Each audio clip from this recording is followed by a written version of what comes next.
lagi mengikuti tes CPNS. Karena dari semua teman-teman ini semuanya sudah tidak bisa lagi terkendala dalam sisi revisi undang-undang. Semoga dari revisi undang-undang ini nanti itu kita bisa diangkat lewat itu. Dan yang selanjutnya teman-teman di setiap daerah itu kan situasi dan kondisinya beda-beda dalam wilayahnya. Jadi pemerintah itu dalam melakukan kebijakan harusnya jangan melihat dari pusat saja, tapi tolong melihat dari daerah. Kenapa? Karena yang jauh dari ibu kota negara ini yang mendapatkan imbas dari aturan-aturan pemerintah itu. Nah, terutama mengenai regulasi P3K juga yang sekarang akan digodok. Regulasi P3K itu banyak tidak berpihakan dengan kami. Kenapa? Di sana dalam hal penetapan kuota itu tidak mengambil dari kuota yang sudah pengabdian lama, tetapi dengan kuota yang dari sistem dapodik. Akhirnya daerah itu tidak sesuai dengan apa yang diharapkan. Kami dari GTK tidak sesuai dengan harapan yang kami inginkan. Jadi terus yang kedua, kalau bisa data kita sandingkan juga dengan revisi undang-undang tahun 2005 juga. Kenapa? Data yang diakui di BKN itu adalah data K1 K2. Nah, kami ini yang 35 plus ini, GTK HNK 35 ini itu tidak diakui oleh pemerintah. Kenapa tidak diakui? Karena yang mereka akui hanya K1, K2. Non K2 yang usia 35 sekarang di GTK ini, itu data kita tidak diakui. Jadi kita pengabdian berpuluh-puluh tahun ini seperti siluman. Kenapa saya bilang seperti siluman? Ya, di mana letak perhatian pemerintah dengan sesuai tadi yang saya sebutkan di situ dalam pasal 27 ayat 2, bahwa setiap warga negara itu memiliki berhak mendapatkan penghidupan yang layak bagi pri kemanusiaan. Selama ini kami tidak peroleh itu. Nah, makanya kami walaupun di tengah wabah pandemik dibilang di Jakarta seperti ini, kami meluangkan diri dengan partisipasi teman-teman lintas daerah, kami bisa sampai di sini. Jadi tolonglah pemerintah, jangan biarkan kami seperti ini terus melawan risiko untuk memperjuangkan nasib kami dari daerah-daerah. Tolong perhatikan nasib kami dari guru yang berada di luar dari ibu kota negara lah. Segala sesuatu kebijakan itu kalau bisa dalam rekrutmen apapun itu kembalikan ke kebijakan otonomi daerah.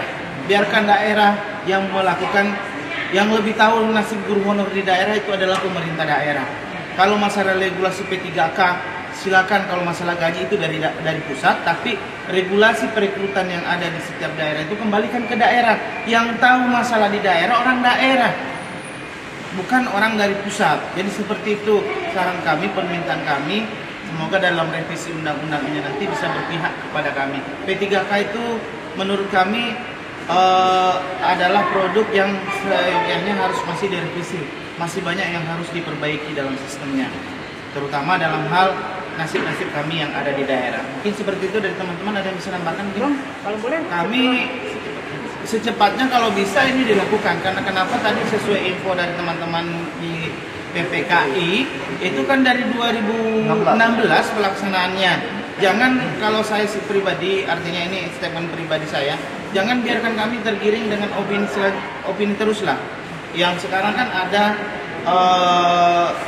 perjuangan mengenai P3K, belum ada realisasi dari kebijakan pemerintah. Ada Kepres PNS yang diperjuangkan juga, ada lagi revisi undang-undang. Jadi kami pelaku di daerah itu bingung yang mana sih yang akan nanti masuk. Tapi kita coba semua yang mana bisa, artinya ngena ke provinsi kita, terutama guru.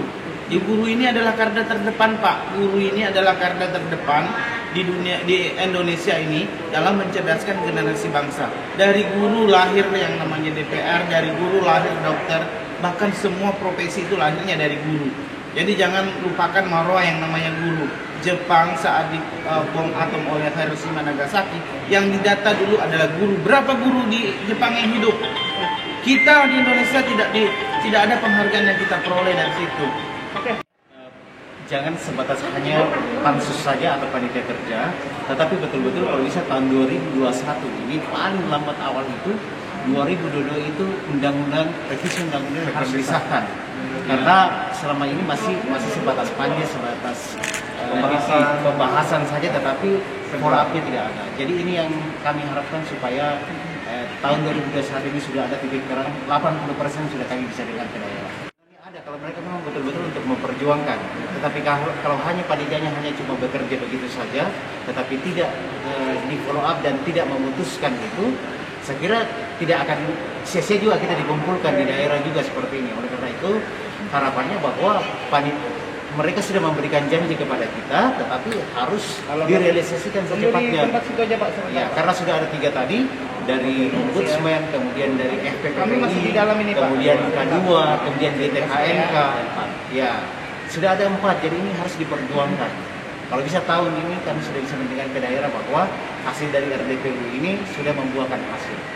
Dan tambahan Bang, kalau bisa kita dalam hal ini kan Undang-Undang pasal 27 itu kan sudah jelas bahwa pasal 2 ayat Undang-Undang pasal 27 ayat 2 itu sudah jelas mengatakan setiap warga negara berhak atas penghidupan yang layak.